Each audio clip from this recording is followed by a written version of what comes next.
എപ്പിസോഡിന്റെ തുടക്കത്തിൽ നമ്മളെ കാണിക്കുന്നത് ഡീനും ജാക്കാണെങ്കിൽ ഒരുമിച്ച് നടക്കാണ്. നമ്മൾ പണ്ടത്തെ പോലെ ആവാൻ വേണ്ടിയിട്ട് ഞാൻ വെയിറ്റിംഗ് ആണെന്ന് പറയുന്നുണ്ട്. എനിക്കതിന് കുറച്ച് സമയം വേണമെന്നാണ് ജാക്ക് പറയുന്നത്. ഇതേ സമയം നമ്മുടെ റൂമാണെങ്കിൽ അവൻ്റെ ലഗേജ് കൊണ്ടുവന്ന് വണ്ടി വെക്കുന്നുണ്ട്. ഇവനെ കാണുമ്പോഴേക്കും പീറ്റിനോട് പറയുന്നുണ്ട്, നിനക്കവനെ ഇഷ്ടമാണെങ്കിൽ നീ ട്രൈ ചെയ്തോളാനായിട്ട്. റാഫി അതൊരു തമാശ രീതിയിലാണ് പറയുന്നത്. ടൂവേയും അർണോൾഡും ആണെങ്കിൽ ഇപ്പം മിണ്ടാറില്ല. ഈ സമയത്താണ് ടിമ്മി അങ്ങോട്ട് വന്നിട്ട് എല്ലാവരോടും പറയുന്നത്, നമ്മുടെ ഈ ട്രിപ്പ് സ്റ്റാർട്ട് ചെയ്യുന്നതിന് മുമ്പ് നമുക്ക് എല്ലാവർക്കും കൂടി ഒരു സെൽഫി എടുക്കാമെന്ന്. അവരുടെ ഡിപ്പാർട്ട്മെന്റിൽ നിന്ന് അവരെല്ലാവരും കൂടി ഒരു ഐവിക്ക് പോവുകയാണ്. അങ്ങനെ ആ സ്ഥലത്ത് എത്തുന്നുണ്ട്. അവിടെ എത്തുമ്പോൾ ടിമ്മി എല്ലാവർക്കും വേണ്ടിയിട്ട് ഓരോ കീസും കാര്യങ്ങളൊക്കെ കൊടുക്കുന്നുണ്ട്. റൂമൊക്കെ കുറച്ച് ഷോർട്ടേജ് ആയതുകൊണ്ട് എല്ലാവരും അഡ്ജസ്റ്റ് ചെയ്ത് കിടക്കണം, 2 പേര് അല്ലെങ്കിൽ ചിലപ്പോൾ 3 പേര് വെച്ചിട്ട് കിടക്കണമെന്നൊക്കെ പറഞ്ഞ് കീയും കാര്യങ്ങളൊക്കെ ഷെയർ ചെയ്യുന്നുണ്ട്. അങ്ങനെ ജാക്ക് അവനെ വിളിച്ച് മാറ്റി നിർത്തിയിട്ട് ചോദിക്കുന്നുണ്ട്, എന്താ പറ്റിയ ഫണ്ടൊക്കെ ഉണ്ടല്ലോ എന്ന്. പക്ഷെ അതിലെന്തോ ഒരു മിസ്റ്റേക്ക് പറ്റിയിട്ടുണ്ട്, ഫണ്ട് എവിടെ നഷ്ടമായിട്ടുണ്ട്. അത് എങ്ങനെ പറ്റിയെന്നൊക്കെ ഞാൻ അന്വേഷിച്ചോളാം, നീ അതിനെക്കുറിച്ച് ആലോചിച്ച് വേറെ ആവേണ്ട ആവശ്യമില്ല, നീ എൻജോയ് ചെയ്യണമെന്നും പറയുന്നുണ്ട്. അങ്ങനെ അവിടുന്ന് സീൻ കട്ടാക്കിയിട്ട് കാണിക്കുന്നത് നമ്മുടെ ടൂവേയും ജാക്കും ഡീനും കൂടി അവരുടെ ടെന്റിന്റെ അടുത്ത് വന്നേക്കാണ്. പക്ഷേ നമ്മുടെ ടൂവയുടെ കൂടെ ആരാണ് വന്നേന്ന് അറിയില്ല. അങ്ങനെ നിൽക്കുമ്പോഴാണ് അങ്ങോട്ടേക്ക് അർണോൾഡ് വരുന്നത്. ടൂവയുടെ ടെൻമേറ്റ് ആയിട്ട് വരുന്നത് അർണോൾഡാണ്. അറിയുന്ന അർണോൾഡിനും ഒട്ടും താല്പര്യം വരുന്നില്ല. ഈ നാടകത്തിൽ ഞാൻ തുടർന്ന് അഭിനയിക്കണമെന്ന് എനിക്കൊന്ന് ആലോചിക്കാനുണ്ട്.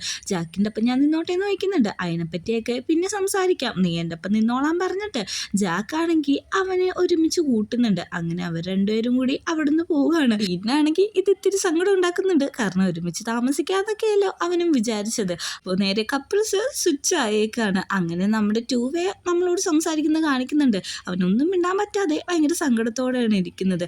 ഇതേ സമയം നമ്മുടെ റോമാണെങ്കിൽ ചെല്ലുന്നത് റാഫിയുടെ അടുത്തേക്കാണ്. ഓ, നീയാണോ ഈ ടെൻ്റൊക്കെ അറേഞ്ച് ചെയ്തത്, ഇത് നീ പ്ലാൻ ചെയ്ത് ചെയ്തതാണോ എന്നൊക്കെ ചോദിക്കുന്നുണ്ട്. ഇവന് ടീസ് എന്ന രീതിയിലാണ് നമ്മുടെ റോം സംസാരിക്കുന്നത്. പെട്ടെന്ന് തന്നെ അവനൊന്നും മിണ്ടാതിരിക്കുമ്പോഴാണ് അതിൻ്റെ ഉള്ളിൽ നിന്ന് പീറ്റും കൂടി ഇറങ്ങി വരുന്നത്. പീറ്റിനെ കാണുമ്പോഴേക്ക് റോമിന് ഭയങ്കരമായിട്ട് വല്ലാതാവുന്നുണ്ട്. അല്ല, ഞാനെന്നാൽ വേറെ സ്ഥലം നോക്കിക്കോളാം, നിങ്ങൾ ഇവിടെ കിടന്നോളാനാണ് പറയുന്നത്. അതിൻ്റെ ആവശ്യമില്ല, നീ ഇവിടെ നിൽക്കാൻ പറയുന്നുണ്ട്. സഹായത്തിന് നമ്മുടെ റാഫിനൊന്നും തോണ്ടുന്നുണ്ട്, അതായത് ഇവന് നിൽക്കാൻ പറയാനായിട്ട്. പെട്ടെന്ന് തന്നെ റാഫി ആണെങ്കിൽ റോമ് പറഞ്ഞ അതേ ഡയലോഗ് പറയാണ്, നിങ്ങൾ പ്ലാൻ ചെയ്താണോ ഇങ്ങനെയൊക്കെ ചെയ്യുന്നതെന്ന്. നമ്മുടെ പീറ്റ് പറയുന്നുണ്ട്, എടാ റാഫി ഒന്നും മിണ്ടാതിരിക്കാനായിട്ട്. കൂടി ആവുമ്പോഴേക്ക് റോമിന് ഒട്ടും തന്നെ ഇഷ്ടപ്പെടുന്നില്ല. അവരെന്തായാലും ബാഗ് ഉള്ളി വെക്കാനായിട്ട് അകത്തേക്ക് കയറുന്നുണ്ട്. ടെന്റിലാണെങ്കിൽ ടോവ ഭയങ്കര സങ്കടപ്പെട്ടിരിക്കാണ്. നീ ഇങ്ങനെ സങ്കടപ്പെടേണ്ട ആവശ്യമൊന്നുമില്ല, അവന് കുറച്ച് ടൈം കൊടുക്കുക. പിന്നെ നീ അവനോട് കള്ളം പറഞ്ഞത് അവന് ഒരിക്കലും അക്സെപ്റ്റ് ചെയ്യാൻ പറ്റിയിട്ടുണ്ടാവില്ല. അത് മാത്രമല്ല, നീ ഒരു ഷുഗർ ഡാഡിനെ പോലെ അവന് വേണ്ടിയിട്ട് പേ ചെയ്തു. അതൊക്കെ ആയിരിക്കാം പ്രശ്നം, നിങ്ങൾ സംസാരിച്ച തീരാവുന്ന പ്രശ്നമുള്ളൂ. അവൻ എന്തായാലും നിന്റെ ഫ്രണ്ട്ഷിപ്പ് വിട്ട് കളയില്ല എന്നൊക്കെ പറയുന്നുണ്ട്. ഇതേ സമയം ജാക്കും അർണോൾഡും ഇതേ കാര്യം തന്നെയാണ് സംസാരിച്ചുകൊണ്ടിരിക്കുന്നത്.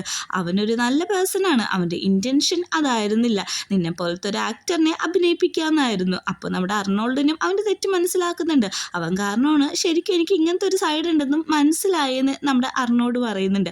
എന്നിട്ട് അവൻ നമ്മളോടായിട്ട് പറയുന്നുണ്ട്, അവൻ എന്നോട് കള്ളം പറഞ്ഞത് തെറ്റാണ്, പക്ഷെ അവനെ പോലത്തെ ഒരു ഫ്രണ്ടിനെയും വിട്ടുകളയാനായിട്ട് എനിക്ക് താല്പര്യമില്ല എന്ന്. ഇവിടുന്ന് സീൻ കട്ടാക്കി നമ്മൾ ജാക്കിനെയാണ് കാണിക്കുന്നത്. അവനാണെങ്കിൽ ഒരു പുഴയുടെ സൈഡിൽ പണ്ട് ഡീൻ്റെ ഒപ്പം എടുത്ത ഒരു ഫോട്ടോ നോക്കിയിരിക്കുകയാണ്. അങ്ങനെ 3 വർഷം മുമ്പുള്ള കാര്യങ്ങളാണ് നമ്മളെ കാണിക്കുന്നത്. 3 വർഷം മുമ്പ് ഇതേ സ്ഥലത്ത് തന്നെയായിരുന്നു ഇവർ ട്രിപ്പിന് വന്നേക്കുന്നത്. അപ്പോൾ നമ്മുടെ ഡീനിനെയും കൊണ്ട് അവനൊരു കയാക്കിങ്ങിന് പോകുന്നുണ്ട്. അവിടെ വെച്ച് അവൻ പറയുന്നുണ്ട്, ഞാൻ എല്ലാ കാര്യത്തിലും ഫെയിലാണ്, അതായത് ഫ്രണ്ട്ഷിപ്പിൻ്റെ കാര്യത്തിലെന്ന്. അന്ന് നീ അങ്ങനെ പറഞ്ഞെന്ന് നോക്കുമ്പോഴേക്കും എനിക്ക് തോന്നുന്നില്ല എനിക്ക് നിൻ്റെ ഒപ്പം ഇനി ഫ്രണ്ടായിട്ട് ഇരിക്കാൻ പറ്റുമെന്ന്. എനിക്ക് നിന്നെ ഇഷ്ടമാണെന്ന് പറഞ്ഞ് പ്രപ്പോസ് ചെയ്യാണ്. പെട്ടെന്ന് തന്നെ നമ്മുടെ ഡീൻ പറയുന്നുണ്ട്, അങ്ങനെ ഞാൻ ജയിച്ചു, ഞാൻ ടെമ്മിനോടും ടൂവേനോടൊക്കെ ബെറ്റ് വെച്ചേക്കായിരുന്നു നിന്നെ കൊണ്ട് ആദ്യം എന്നെ ഇഷ്ടമാണെന്ന് പറയിപ്പിക്കുന്നു.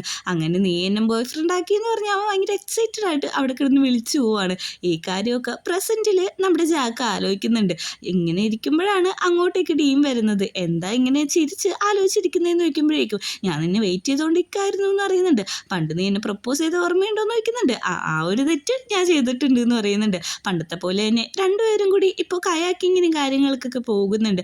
ടൂവേ ആണെങ്കിൽ ഇപ്പോഴും സങ്കടം മാറാതെ ഒറ്റപ്പെട്ട ഒരു സ്ഥലത്തിരിക്കുകയാണ്. അവൻ്റെ കയ്യിൽ എന്തോ ഒരു സാധനം വന്ന് കടിക്കുന്നുണ്ട്. അതേ സമയത്താണ് അങ്ങോട്ടേക്ക് അർണോൾഡും വരുന്നത്. എന്താ കടിച്ചതെന്നൊക്കെ നോക്കിയിട്ട് അവനൊന്ന് ഊതിയൊക്കെ കൊടുക്കുന്നുണ്ട്. നീ എന്നോട് മിണ്ടാതിരിക്കുകയാണോ എന്ന് ചോദിക്കുന്നുണ്ട്. എനിക്ക് നിന്നോട് ദേഷ്യമില്ല, പക്ഷെ നീ കള്ളം പറഞ്ഞത് എനിക്കൊരിക്കലും അക്സെപ്റ്റ് ചെയ്യാൻ പറ്റില്ല. ഇനി തൊട്ട് അങ്ങോട്ട് എന്തൊരു സാഹചര്യമാണെങ്കിലും എന്ത് സിറ്റുവേഷൻ ആണെങ്കിലും നീ എന്നോട് സത്യം മാത്രമേ പറയാൻ പാടുള്ളൂ. അത് നീ എനിക്ക് ഉറപ്പ് തന്നെ എന്ന് പറയുന്നുണ്ട്. പിന്നെ ഇങ്ങനെ പപ്പി ഫേസ് വെച്ചുകൊണ്ടിരിക്കണ്ട, സ്മൈൽ ചെയ്യാനൊക്കെ പറയുന്നുണ്ട്. അങ്ങനെ അവർ രണ്ടുപേരും കൂടി അവരെ വഴക്ക് മാറ്റാണ്. എന്നിട്ട് നമ്മളോടായിട്ട് അർണോൾഡ് പറയാണ്, വേണ്ടിയിട്ടാണ്, അവൻ്റെ സ്മൈലിന് വേണ്ടിയിട്ടാണ് ഞാൻ വെയിറ്റ് ചെയ്ത് നിൽക്കുന്നതെന്ന് നമ്മുടെ ടൂവേം പറയുന്നുണ്ട്. ഇനി ഞാൻ ഒരിക്കലും അവനോട് നുണ പറയില്ല, എന്തൊരു കാര്യം ഉണ്ടെങ്കിലും ഞാൻ അവനോട് സത്യം മാത്രമേ സംസാരിക്കുള്ളൂ എന്ന്. കാഫി ആണെങ്കിൽ ഇതേ സമയം ഒറ്റക്ക് ബിയറൊക്കെ കുടിച്ച് ചില്ലായിട്ട് ഇരിക്കുകയായിരിക്കും. അങ്ങോട്ടേക്ക് നമ്മുടെ റോം വരുന്നുണ്ട്. നമുക്കൊരു വോക്കിന് പോയാലോ എന്ന് ചോദിക്കുന്നുണ്ട്. പുറത്ത് നല്ല ചൂടാണ്, ഞാനില്ല, നീ വേണമെങ്കിൽ ആ പീറ്റിനെ വിളിക്കാൻ പറയുന്നുണ്ട്. പീറ്റിൻ്റെ പേര് കേൾക്കുമ്പോഴേ നമ്മുടെ ആ റൂമിന് നല്ല രീതിക്ക് ദേഷ്യം വരുന്നുണ്ട്. എന്തു പറ്റി, ഞാൻ മാറി തന്നോ എന്നൊക്കെ ചോദിക്കുന്നുണ്ട്. അതായത് ടീസ് ചെയ്യാണോന്ന്. ഇതേ സമയം അങ്ങോട്ടേക്ക് പീറ്റും വരുന്നുണ്ട്. പീറ്റ് വന്നിട്ടാണെങ്കിൽ ബിയറും കാര്യങ്ങളെല്ലാം കൊടുക്കുന്നുണ്ട്. എന്താ നിങ്ങൾക്ക് രണ്ടുപേർക്കും വേണ്ടിയിട്ട് എന്തെങ്കിലുമൊക്കെ മേടിക്കണോ, പ്രൊട്ടക്ഷൻ അങ്ങനത്തെ ലൈക്ക് ദാറ്റ് അങ്ങനത്തെ സംഭവങ്ങൾ എന്തെങ്കിലും വേണോ എന്നൊക്കെ പറഞ്ഞ് പിന്നെയും ടീസ് ചെയ്തുകൊണ്ടിരിക്കുകയാണ്. ഇതും കൂടി കേൾക്കുന്ന നമ്മുടെ റോമിനാണെങ്കിൽ നല്ല രീതിക്ക് ദേഷ്യം വരുന്നുണ്ട്. പക്ഷെ റാഫി ശ്രദ്ധിക്കുന്നത് ഡീനിനെയും നമ്മുടെ ജാക്കിനെയാണ്. അവരങ്ങനെ ഒരുമിച്ച് ഹാപ്പി ആയിട്ട് നിൽക്കുന്നതൊന്നും അവൻ അത്രക്ക് ഇഷ്ടപ്പെടുന്നില്ല. അങ്ങനെ നമ്മുടെ ഡീൻ സംസാരിക്കുന്നുണ്ട് ജാക്കിനോട്. ടൂവേ അർണോൾഡ് തമ്മിലുള്ള പ്രശ്നമൊക്കെ തീർന്നിട്ടുണ്ടാവുമെന്ന്. അവരുടെ പ്രശ്നമൊക്കെ തീർന്നിട്ടുണ്ടാവും, ദേ നോക്ക് അവന്മാർ വന്നിട്ടുണ്ടെന്ന് പറയുന്നുണ്ട്. അവരൊരുമിച്ച് വരുന്നത് കാണുമ്പോഴേ ഡീന് ഭയങ്കര സന്തോഷമാണ്. അവരോട് എന്ന് ചോദിക്കുന്നുണ്ട്, അങ്ങനെ നിങ്ങളുടെ വഴക്കൊക്കെ മാറിയെന്ന്. അവരൊന്ന് ചിരിച്ചാണ് കാണിക്കുന്നത്. അങ്ങനെ എല്ലാം കൂടി വെള്ളത്തിൽ പോയിട്ട് അങ്ങോട്ടും ഇങ്ങോട്ടും വെള്ളം തെറിപ്പിച്ച് കളിച്ചുകൊണ്ടിരിക്കുകയാണ്. ഇത് കണ്ടോടാണ് നമ്മുടെ നായകൻ ടിമ്മി വരുന്നത്.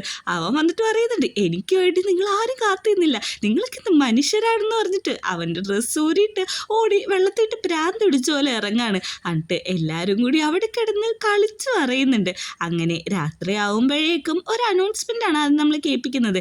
നിങ്ങൾ ഡ്രിങ്ക്സ് ഒക്കെ കുടിക്കുന്നത് ഒരു മിനിറ്റേക്ക് നിർത്തൂ, നിങ്ങളുടെ ലീഡേഴ്സ് നിങ്ങൾക്ക് വേണ്ടിയിട്ട് ഒരു പ്രോഗ്രാം സെറ്റ് ചെയ്തിട്ടുണ്ട്, അത് കണ്ടിട്ട് നമുക്ക് ബാക്കി എന്താണെന്ന് വെച്ച് ചെയ്യാമെന്ന്. അതെന്താണെന്ന് വെച്ചിട്ടുണ്ടെങ്കിൽ നമ്മുടെ ജാക്കും ടൂവേയും ഡീനും ടിമ്മിയൊക്കെ കൂടി ഒരു ഡാൻസ് പെർഫോമൻസ് ആണ് നടത്തുന്നത്. അങ്ങനെ DJ ചെയ്തുകൊണ്ടിരുന്ന നമ്മുടെ റോമിൻ്റെ അടുത്തേക്ക് പീറ്റ് വന്നിട്ട് ചോദിക്കുന്നുണ്ട്, ഇന്നത്തെ രാത്രി നമുക്ക് ഒരുമിച്ച് സ്പെൻഡ് ചെയ്താലോ, റാഫി ആണെങ്കിൽ പുറത്ത് നിന്നോളാന്ന് പറഞ്ഞിട്ടുണ്ടെന്ന് പറയുന്നുണ്ട്. ഇതിപ്പോൾ കഴിയുമെന്ന് തോന്നുന്നില്ല, നീ വേറെ ആരെങ്കിലും നോക്കിക്കോളാനായിട്ട് പറഞ്ഞിട്ട് റിജക്റ്റ് ചെയ്ത് വിടാണ്. അങ്ങനെ നമ്മുടെ ടിമ്മി ആണെങ്കിൽ ജാക്കിനോട് പറയുന്നുണ്ട്, നമ്മുടെ ക്യാഷ് എടുത്ത ആളെ കിട്ടിയിട്ടുണ്ട്, വിത്ത് എവിഡൻസ് ഉണ്ട്, നമുക്ക് പോയി സംസാരിക്കാമെന്ന്.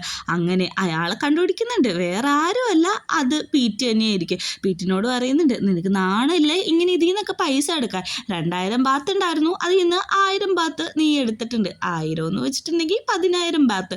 അത് നീ എപ്പോഴാണ് തിരിച്ചുതരാ? ഈ കാര്യമൊക്കെ റിപ്പോർട്ട് ചെയ്തിട്ടുണ്ടെങ്കിൽ നിനക്ക് ഗ്രാജുവേറ്റ് ആവാൻ പറ്റില്ല, ഈ നാടകത്തിൽ പോലും പ്ലേ ആവാൻ പറ്റില്ല, മര്യാദയ്ക്ക് ക്യാഷ് എന്നോളാൻ പറയുന്നുണ്ട്. ഇത് അവസാനത്തെ ചാൻസ് ആണ്, നീ പൈസ മര്യാദക്ക് ആരും അറിയാതെ പെട്ടെന്ന് തന്നെ തന്നോന്ന് നമ്മുടെ ജാക്കും പറയുന്നുണ്ട്.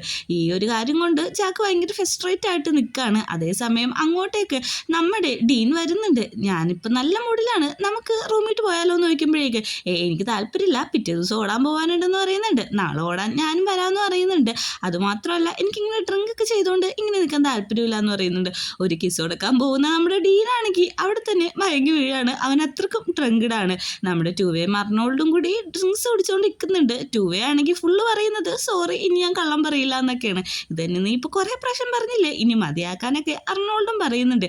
ഇവരുടെ അടുത്തേക്ക് ഡീൻ വരുന്നുണ്ട്. നിങ്ങൾ തമ്മിൽ പണ്ടത്തെ പോലെ ആയാല് ഏറ്റവും കൂടുതൽ സന്തോഷിക്കുന്ന ഞാനാന്ന് പറയുന്നുണ്ട്. നീ ഡ്രിങ്കഡ് ആണോ എന്ന് ചോദിക്കുമ്പോഴേക്കും ഡ്രിങ്കഡോ ഞാനോ, അവന് നേരെ നിൽക്കാൻ പറ്റുന്നില്ല, എന്നാലും പിന്നെയും അവർ മുമ്പ് വെച്ച് കുടിക്കുന്നുണ്ട്. ബാക്കി കൂട്ടുകാരന്മാർ വന്നിട്ട് നമ്മുടെ ഡീനെ വിളിച്ചുകൊണ്ട് പോകുന്നുണ്ട്. നീ ഇവിടെ നിന്ന് അങ്ങനെ ശരിയാവാ, അങ്ങോട്ട് വരാൻ പറഞ്ഞിട്ട് നമ്മുടെ അർണോൾഡ് ടൂവേയും കൂടി റൂമിട്ട് പോകുന്നുണ്ട്. പക്ഷെ അങ്ങോട്ട് ചെല്ലുന്ന ഡീന് അവർ കുറേ ഡ്രിങ്ക്സ് കൊടുക്കുന്നുണ്ട്. മയക്കുമരുന്ന് പോലത്തെ എന്തോ ഒരു ടാബ്ലറ്റും അവൻ്റെ വായിട്ട് നിർബന്ധിച്ച് അവർ കൊടുക്കുന്നുണ്ട്. അതും കൂടി കഴിച്ച് കഴിയുമ്പോഴേക്കും അവന് ഭയങ്കര രീതിയിൽ കിക്കാവാണ്, അതായത് പ്രാന്ത് പിടിച്ച പോലെ ആവാണ്. നമ്മുടെ ടൂവേനെ കൊണ്ട് കിടത്തുന്ന അർണോൾഡ് ഡ്രസ്സൊക്കെ മാറാൻ പറയുന്നുണ്ടെങ്കിലും അവൻ ബോധത്തിലല്ലാത്തതുകൊണ്ട് അതിനൊന്നും അവന് പറ്റുന്നില്ല.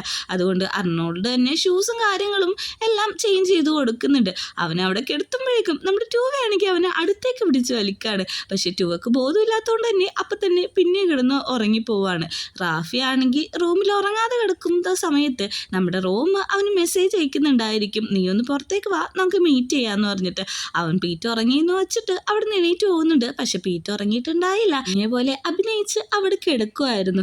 നമ്മുടെ റാഫി ആണെങ്കിൽ ടോർച്ചൊക്കെ തെളിച്ച് അകത്തേക്ക് പോകുന്നുണ്ട്, അതായത് ഫോറസ്റ്റിൻ്റെ അവിടെ നമ്മുടെ റോം നിൽക്കുന്നുണ്ട്. പെട്ടെന്ന് തന്നെ അവന് പിടിച്ച് വലിച്ച് കിസ് കൊടുക്കുകയാണ്. നീ എന്തിങ്ങനെയൊക്കെ കാണിക്കുന്നതെന്ന് വയ്ക്കുമ്പോഴേക്കും നീ ഒരു കാര്യം മനസ്സിലാക്ക്, ജാക്കും ഡീനും പണ്ടത്തെ പോലെ ഒരുമിച്ചാവും, അതെനിക്ക് നന്നായിട്ട് അറിയാമെന്ന് അറിയുന്നുണ്ട്. നിനക്ക് വേണ്ടിയിട്ട് ഞാൻ ആ പീറ്റിനെ വിളിക്കട്ടെ എന്ന് ചോദിക്കുന്നുണ്ട്. പീറ്റിനെ ശരിക്കും ഞാൻ എടുത്തിട്ടുണ്ടെങ്കിൽ നിനക്ക് ഭയങ്കര ഒരു സങ്കടവും ഇല്ലെന്ന് വയ്ക്കുമ്പോഴേക്കും ഓ എനിക്കങ്ങനെ ജലസൊന്നും ഇല്ലാന്ന് പറയുന്നുണ്ട്. നിനക്കും എന്നെ വേണമെന്ന് എനിക്ക് ആഗ്രഹമുണ്ട് എന്ന് പറയുന്നുണ്ട്. അങ്ങനെ രണ്ടുപേരും കൂടി അവിടെ വെച്ച് ഇൻറ്റിമേറ്റ് ആവാണ്. പുറത്തേക്ക് ഇറങ്ങിയ നമ്മുടെ അർണോൾഡിന്റെ അടുത്തേക്ക് ഡീൻ വരാണ്. എന്നിട്ട് ഡ്രിങ്ക്സും കാര്യങ്ങളൊക്കെ കൊടുക്കുന്നുണ്ട്. ആ ഡ്രിങ്ക്സ് കുടിച്ചിട്ട് അവന് ഭയങ്കര സ്ട്രോങ് ആയിട്ടാണ് ഫീൽ ചെയ്തുകൊണ്ടിരിക്കുന്നത്. ഇവരിങ്ങനെ നിൽക്കുന്ന സമയത്ത് അങ്ങോട്ടേക്ക് കുറച്ച് ഫാൻസ് വരുന്നുണ്ട്.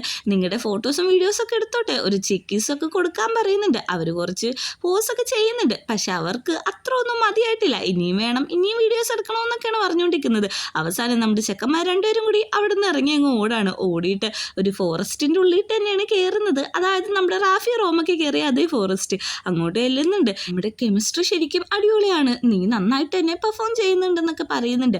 അതുമാത്രമല്ല അവന് റോമിയോ എന്ന് വിളിച്ചിട്ടാണ് ഡീൻ സംസാരിക്കുന്നത്. ഇതെന്താ വല്ല പ്രാങ്ക് വല്ലതുമാണോ, ഇവിടെ എവിടെയെങ്കിലും ക്യാമറ ഉണ്ടോ എന്നൊക്കെയാണ് നമ്മുടെ എന്നോട് ചോദിക്കുന്നത്. പരിപാടികളെല്ലാം കഴിഞ്ഞിട്ട് നമ്മുടെ റാഫി റോമും കൂടി അങ്ങോട്ടേക്ക് വരികയാണ്.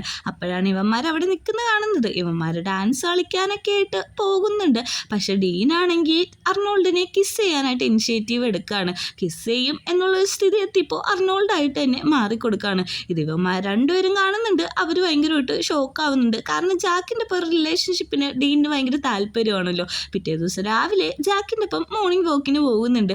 നീ കുറച്ച് നേരം നിൽക്ക്, എനിക്ക് ശ്വാസം എടുക്കാൻ പറ്റില്ല എന്ന് പറയുന്നുണ്ട്. നീ ശരിക്കും ചേഞ്ച് ആയിട്ടുണ്ട് കേട്ടോ, നിനക്ക് വേണ്ടിയിട്ട് ഞാൻ എപ്പോഴേ ചേഞ്ചായി. അതുമാത്രമല്ല നിന്നെ വിളിച്ചാൽ നീ രാവിലെ ഒന്നും എണീക്കില്ലല്ലോ, നീ ഇപ്പം എനിക്ക് വേണ്ടി ഇങ്ങനെയൊക്കെ മാറിയില്ല, ഭയങ്കര സന്തോഷമുണ്ടെന്ന് പറയുന്നുണ്ട്. പെട്ടെന്ന് ഡീൻ അവൻ്റെ അമ്മ വിളിക്കുകയാണ്. അനിയത്തിയുടെ ബോയ് ഫ്രണ്ട് നന്നായിട്ട് അവൾ തല്ലിയിട്ടുണ്ട്, അപ്പം നീ ഒന്ന് പോയിട്ട് ചെക്ക് ചെയ്യണമെന്ന് പറയുന്നുണ്ട്. കോള് കട്ടായ ഉടനെ നമ്മുടെ ജാക്ക് ചോദിക്കുന്നുണ്ട് എന്താ കാര്യമെന്ന്. അനിയത്തിയുടെ ബോയ് ഫ്രണ്ട് അവൾ നന്നായിട്ട് തല്ലിയിട്ടുണ്ട്, ഞങ്ങൾ ആ റിലേഷൻഷിപ്പ് നിർത്താൻ പറഞ്ഞാണ്, പക്ഷെ അവൾ നിർത്തുന്നില്ല, ഞാൻ ഇടപെടണമെന്ന് ചോദിക്കുമ്പോൾ വേണ്ട, ഇത് ഫാമിലി ഇഷ്യൂ ആണെന്ന് പറയുന്നുണ്ട്. നമ്മുടെ ജാക്കിനെ കാണിക്കുന്നുണ്ട്. അവൻ്റെ എന്തൊരു പ്രശ്നം ഞാനിനി ഇടപെടുമെന്ന് പറയുന്നുണ്ട്. നമ്മുടെ ഡീനാണെങ്കിൽ ഒന്നും മിണ്ടാതിരിക്കുന്നതുമാണ് കാണിക്കുന്നത്. അങ്ങനെ പിറ്റേ ദിവസത്തെ ഹാങ് ഓവർ മാറ്റാൻ വേണ്ടി അർണോൾഡിന് പൊറിഞ്ചൊക്കെ ഉണ്ടാക്കി കൊടുക്കുന്നുണ്ട് നമ്മുടെ ട്യുവ. ഇത് നീ ഉണ്ടാക്കിയതാണോ എന്ന് നോക്കുമ്പോഴേക്കും അല്ല, പറഞ്ഞുണ്ടാക്കിപ്പിച്ചതാണെന്നാണ് അറിയുന്നത്. അങ്ങനെ രണ്ടുപേരും അവിടെ ഇരുന്ന് ഫുഡൊക്കെ ഷെയർ ചെയ്ത് കഴിക്കുന്നുണ്ട്. ജോഗിങ് കഴിഞ്ഞ് എത്തുന്ന നമ്മുടെ ഡീനെയും ജാക്കിനെ നോക്കി എല്ലാവരും ഷെയർ ചെയ്യുന്നുണ്ട്. നിങ്ങൾ പണ്ടത്തെ പോലെ കപ്പിൾസ് ആയോന്നൊക്കെ ഓരോന്നും നല്ല ടീസ് ചെയ്യുന്ന രീതിയിൽ സംസാരിക്കുമ്പോഴേക്കും നമ്മുടെ ഡീൻ പറയുന്നുണ്ട് നീ അതൊന്നും മൈൻഡ് ചെയ്യണ്ട, അതൊക്കെ ഫ്രീ ആയിട്ട് വിട്ടാൽ മതി എന്ന്. പോകാൻ നിൽക്കുന്ന ഡീൻ്റെ കൈ പിടിച്ചിട്ട് നമ്മുടെ ജാക്ക് പറയാണ് ഞങ്ങൾ പണ്ടത്തെ പോലെ ഒരുമിച്ചായി, ഇപ്പം ഞങ്ങൾ ബോയ് ഫ്രണ്ട്സ് ആണ്. ഇത് കേൾക്കുന്ന എല്ലാവരും ഭയങ്കരമായിട്ട് ചിയർ ചെയ്യുന്നുണ്ട്. നമ്മുടെ ഡീൻ നമ്മളോട് പറയുന്നുണ്ട് ഇനി അവന് വേണ്ടിയിട്ട് എന്ത് ഞാൻ ചെയ്യും, പുതിയൊരു സ്റ്റാർട്ടാണ് ഞാൻ ആഗ്രഹിക്കുന്നതെന്ന്. ഏത് ദിവസം ട്രിപ്പ് കഴിഞ്ഞ് എല്ലാവരും തിരിച്ചു പോകാണ്. എല്ലാ കപ്പിൾസും അവരവരുടെ പാർട്ട്നേഴ്സിൻ്റെ ഒപ്പം ഇരിക്കുന്നത് നമ്മളെ കാണിക്കുന്നുണ്ട്. പക്ഷേ നമ്മുടെ റാഫി മാത്രമാണെങ്കിൽ അവൻ്റെ ഫോണിട്ട് ഡീനോ അർണോൾഡും കിസ് ചെയ്ത് ആ ഫോട്ടോ നോക്കിയിരിക്കുകയാണ്. ഇതും കൂടി കാണിച്ചിട്ടാണ് 7ാമത്തെ എപ്പിസോഡ് അവസാനിക്കുന്നത്.